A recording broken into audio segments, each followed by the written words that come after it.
everybody, it's Adele and welcome to my channel Sew for Serenity, where I talk to you about my love for dressmaking, fabric, patterns and my journey to become a seamstress. We also have a little bit of sewing chit chat and live chit chat, so if that sounds of interest to you, please keep on watching. So today's vlog is my very first opportunity as a YouTube vlogger to work with a fabric company.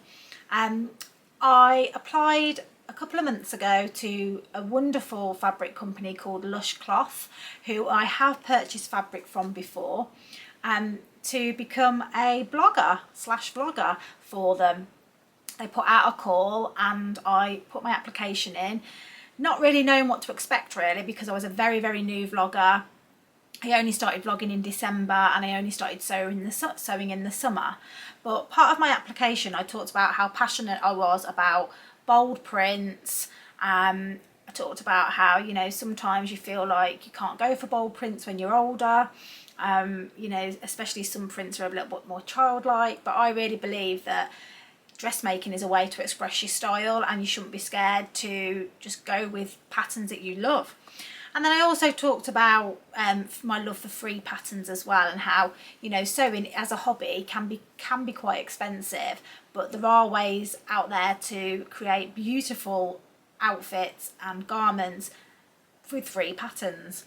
So I was really excited when I got the email from Oyen, who is the owner of Lush Cloth, to let me know that I had been successful in my application and I was going to be March's guest vlogger for Lush Cloth. So that was absolutely fantastic.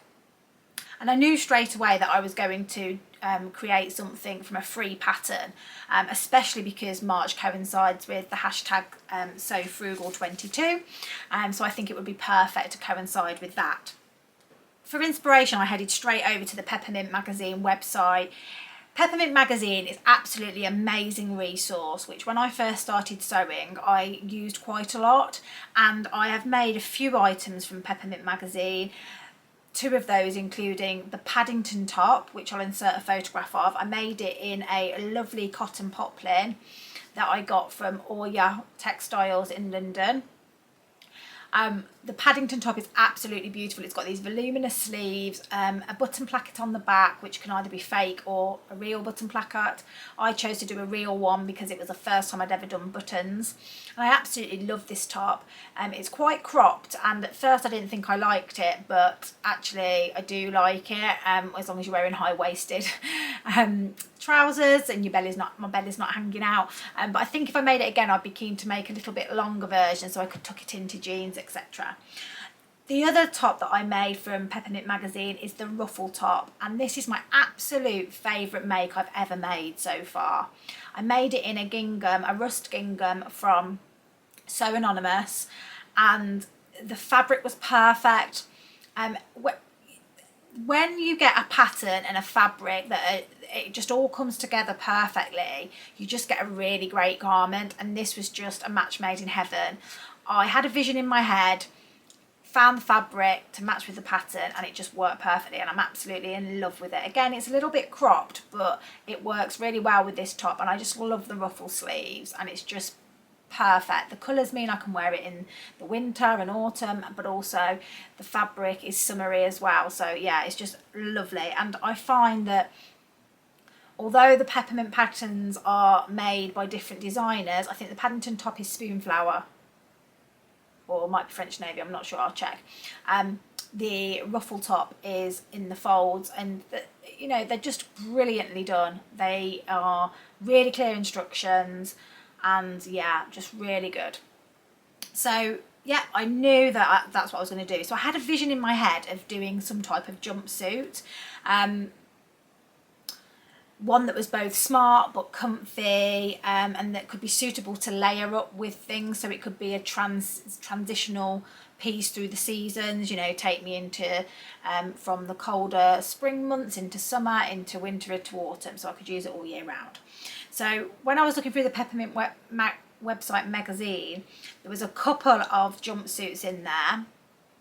One of them, which is the Valley jumpsuit, I didn't have enough fabric for, and also I was a little bit worried about getting the fit right on it, and yeah, just something put me off that one. But then they had just the Peppermint Jumpsuit by In the Folds, and I absolutely love In the Folds pattern. They're just clean, simple, but really beautiful pattern. You should check In the Folds out if you haven't already. So the jumpsuit that I chose was, as I said, the Peppermint Jumpsuit by In the Folds. It has a relaxed, loose fit with a lovely V-neck, and I'll put a picture in of the picture on the website. And it's also got a deep V at the back, and this was what I thought would be perfect to just on its own or with a turtleneck. And it also includes a belt to cinch it in at the waist, so it gives you that nice silhouette, so it's not too baggy. So once I decided on the pattern, my next step was to decide on the fabric. So that's my favourite part of the process, sewing process, as you know. The pattern suggested a fabric that was soft and drapes well. Just excuse me while I'm looking down, I'm referring to my notes as we go through because I want to make sure I cover everything. So the pattern recommends using a light to mid-weight fabric such as linen, linen blends, cotton, gauze or chambray. But for a softer silhouette, consider sateen, silk, crepe de chine, tencel or viscose. So basically every fabric going.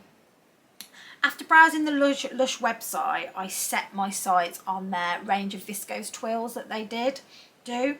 Now, I've never used a viscose twill before this collaboration, but I know I had some in my stash as well, and I love how soft and silky it feels, yet it's still a sturdy fabric, and I just love this diagonal weave that it has going through it, and I'll insert a picture to show you on the fabric.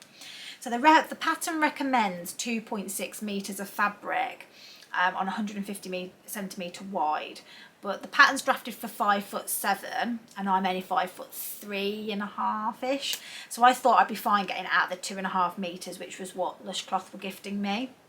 And that's one of the great things that I love about sewing. Actually, it's one of the things where being short is actually an advantage. So there were 4 different viscose twills that I spotted on the website, and I'll just show you those now. And it was a tough choice between these 4 because they're all very similar colour palettes, but the one that I just couldn't get out of my head was the Sweet Pumpkin Spice, which has small irregular shaped pieces in green, white and black against a rust background. So as you can see, I'm wearing that now, so I'll just come up close so you can see the fabric. So this, I just absolutely loved this print, and I love this rust background. For those of you that watch my vlogs regularly, you know that I did my colour analysis on what colours suit me, and mustards, oranges, turquoises are all in my colour palette. So I thought that it was just perfect for me, and this fitted the bill. So with the fabric chosen and also the pattern chosen, I had to set off and print off the PDFs because obviously it's an online pattern, and I didn't want to wait around to get it sent off and printed, so I did it on the A4 sheets, and there are minimal pattern pieces, but the pattern pieces are very, very large. I'll just show you. This is the is that the front? That's the back. So as you can see, I can't even get it in shot, it's a big piece, and it does actually recommend that you don't do it on a narrow fabric because it just won't fit on. So my waist measurements put me in the size D. I'll just go through the sizing actually. So the sizing goes in letters on Peppermint Magazine, so it's an A to a K. So an A measurement is a 30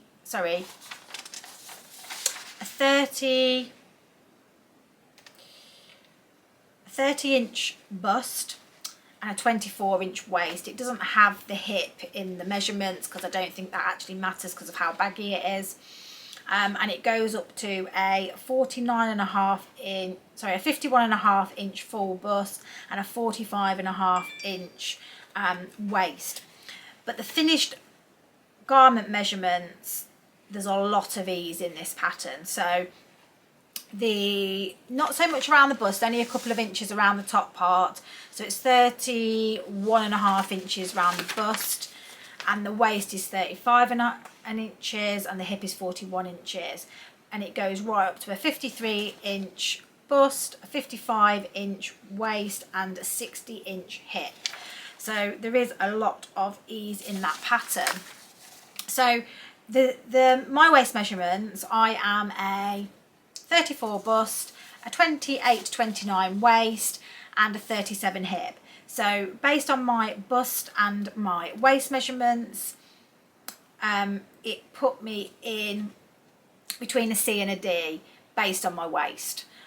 My bust is a 34, and that sits me into a C. So I thought that because of how much ease there was, and I had followed this hashtag, the hashtag for the Peppermint Jumpsuit on Instagram, and a lot of people had talked about how oversized it was, especially in the legs area. So that made me feel comfortable just to go with the C.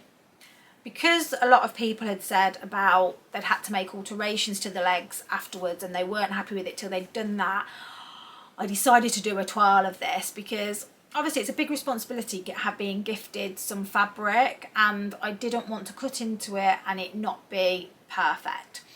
Well, as near to perfect as possible. So I did make a trial of this. As I said, I had some Viscose Twill in my stash, which was this lovely Belief in Yourself fabric, which I got from Stitch and Ink a while back.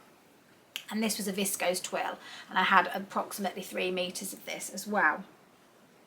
So I decided to use this to make up the straight size C and not do any changes to it till afterward. As I'd never sewn with Viscose Twill before, I wanted to do a bit of research as well about sewing tips for this fabric, and the main thing that it said when I was looking at the website is that you do have to be quite careful when you're sewing and putting pins in, because you can pull the thread out of the weave and then you get like little white track marks across it. So I tried to prevent this by using a really fine needle. I think I used a 60. And very fine silk pins as well. So the twirl came together really, really easily. When I tried the twirl on, it was perfectly fitted around the top, but it was really, really big. The crotch area was quite low. The width of the legs was very, very wide, and I do like a wide leg, but it was a bit too wide. And the length, obviously, because it always is, even though I always take 2 inches off the pattern, which I had done, they were still too long. So the changes that I made to the toile and also to the pattern pieces was I took 1.5 off each side seam, 1.5 centimetres off each side seam, and I just kind of curved it in and followed the line. I took 1 inch off the length, and then I also raised the crotch by about 1 centimetre, and I did that on my toile, and then once I was happy with that, I made the adjustments to my pattern pieces. And I just basically measured in and followed the curve and then cut into it. You know, that's how I did it. It wasn't really any rocket science. So I'm really happy with those adjustments, and it fits me really it fitted me really nicely, and the jumpsuit felt really comfortable. It's not too snug around the top area, and I can wear a top underneath it. So with the twirl completed, and I changed all the pattern pieces, it was now time to cut into my lovely Viscose Twill from Lush Cloth. So I pre-washed the Viscose Twill on 30 degrees, which is what I wash everything on, and I just let it dry naturally. I always iron the fabric before I cut into it, because I want to make sure that I've got no creases in it, and it gives me that central fold line as well, which is important. So I made sure I used pins, I also used paperweights, and then I cut out my fabric. And because of the large pattern pieces, I did have to cut it out on the floor, so I couldn't use a rotary cutter, I used my scissors. And I tend to do a mixture of both depending on the fabric, how big the pattern pieces are, etc. Now I did struggle with the waistband on this version, not so much on the toile because I had 3 meters of fabric, but I still had to cut the belt in 2 pieces because the pattern piece is absolutely massive. It's like this piece big.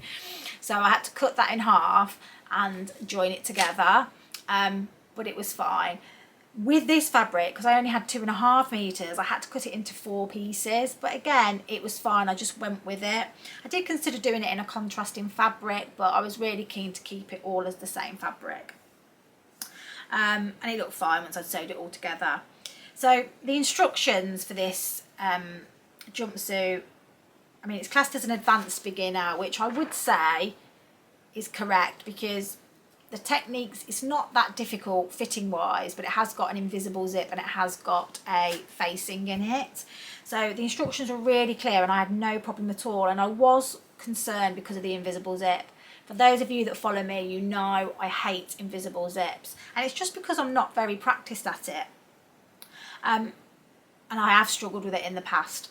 But I was recommended by a lot of my subscribers to watch the Sew Essential invisible zip tutorial, and I must say that has been a complete game changer for me. If you haven't watched it, watch it, because it's absolutely amazing. I cannot believe now how invisible my invisible zips are. Actually, I struggle to see them. Like, it's just, I cannot say how brilliant it is.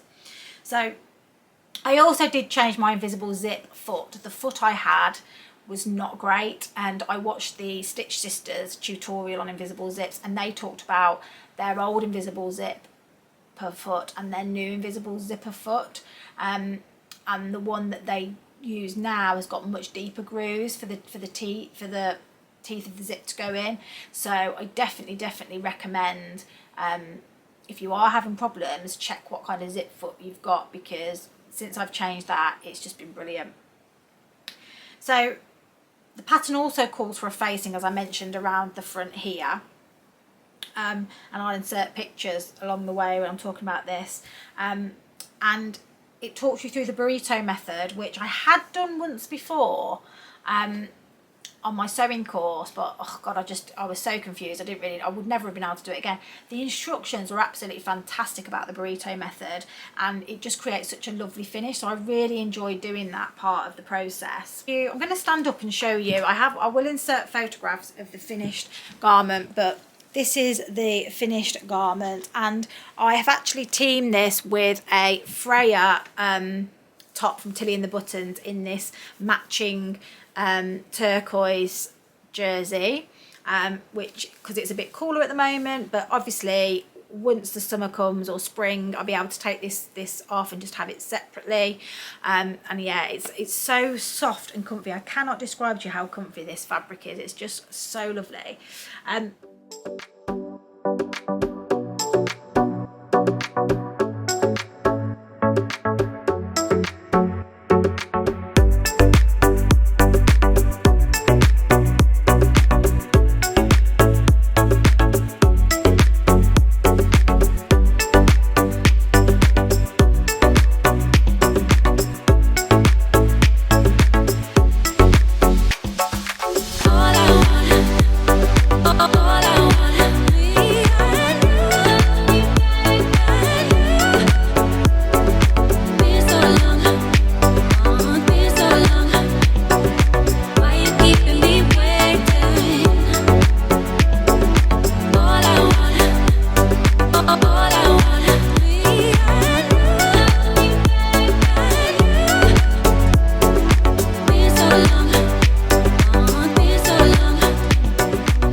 So I made a few little tweaks to the final version other than those fit things that I just talked about. I added a label in the back, which I will insert a picture of, and it was the Material Girl label by So Anonymous, which are just wonderful labels. Put that in, and then I also wanted to put some belt loops in, so I used the thread chain method from Tilly and the Buttons. I don't know if you can see that. Yeah, I'll insert pictures if that doesn't show up, but I used it from Tilly and the Buttons, and it just means that, you know, when you untie it, it's you're not going to lose the belt. And then I've just cinched it in, and then I like to have it a little bit untucked, and by doing that it does raise the crotch area a little bit, So, but yeah, I mean, I probably could still take a little bit out of the sides, but I do like the baggy feel. And yeah, I just absolutely love it. The only thing I'd change next time is I would put pockets on. I keep reaching to do this and there aren't any pockets. There aren't any pockets in the design, but it's quite simple to put a pocket into something. There's lots of pocket templates out there. If you've got a favourite pocket on another set of trousers or jumpsuit or dress that you like, you can just take that pattern piece and put them in seam. The only reason I didn't do it is I just didn't have enough fabric, and I could have used a different fabric, but to be honest with you, at that point I was just like, I just want to get this sewn up now. So that's the only regret I have, that I could have put some pockets in. But yeah, it's so comfortable, and yeah, I'm looking forward to getting lots of wear out of it, and I keep referring to this as my Lush jumpsuit, which is quite funny. So yeah, I really like this jumpsuit. The Viscose Twill, I think, is actually one of my favourite fabrics to work with now. I am definitely going to buy some more. I really want to make some more jumpsuits, and I think for me this is the fabric that I will look at using. So I hope you've enjoyed this vlog today and have enjoyed my pattern review and also the fabric review. Please, if you don't already, check out Lush Cloth's website. They have so much beautiful fabric and unusual fabric. You know, sometimes when you go on these websites and you see the fabric and you're like, well, I've seen that somewhere else. There are lots of fabric on there that, you know, I just haven't seen anywhere else. And as I say, before I got this opportunity with Oyen at Lush Cloth, I did already buy from Lush Cloth, as it's just a beautiful place to get fabric from, and very reasonable as well. So yeah, I hope you've enjoyed this vlog, and I hope you'll check out Lush Cloth. And if you have any questions that you want to ask me about my sewing process, or any questions you have about the pattern, please let me know. Okay, that's all from me for now, and happy sewing. See you soon. Bye.